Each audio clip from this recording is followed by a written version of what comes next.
Leo Jumamosi ya tarehe 25 Aprili 2026 ni siku muhimu katika mashindano ya Kombe ya Muungano yanayoendelea visiwani Zanzibar. Leo hii unakwenda kushuhudiwa mchezo wa nusu fainali ya kwanza ambapo wakazi wa visiwa hivi wataiona kwa macho yao Dar es Salaam Derby, yani Yanga Sports Club dhidi ya Azam FC. Mchezo huu unatarajiwa kuwa wa ushindani mkali kutokana na historia ya timu hizi pale wanapokutana. Katika historia ya hivi karibuni, timu hizi zimekutana katika mechi 13, mingi katika michezo hii ikiwa ni ya ligi kuu ya NBC. Yanga Sports Club wamekuwa na rekodi bora zaidi wakishinda mechi 7, huku Azam FC wakifanikiwa kushinda mechi 3 tu, huku mechi 3 zilizosalia zikiisha kwa sare. Hata katika mchezo wa mwisho kukutana kwenye mechi ya ligi kuu Tanzania Bara Machi 15, 2026, mechi hiyo ilimalizika kwa suluhu.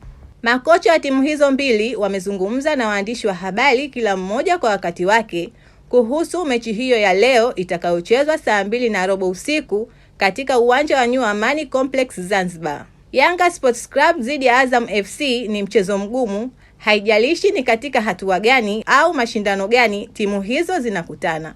Yanga watahitajika kutumia ubora wao wa kushambulia na kumiliki mchezo ili kupata matokeo mapema, wakati Azam FC wakilazimika kuwa makini zaidi katika ulinzi huku wakitafuta nafasi ya kushambulia kwa haraka. Kwa upande wa mashabiki, wanasubiri kwa hamu kuona nani ataibuka mshindi katika pambano hili la ushindani mkali. Je, Yanga wataendeleza ubora wao au Azam FC wataandika historia mpya? Kumbuka Yanga Sports Club ndiyo mabingwa watetezi wa kombe hili la Muungano.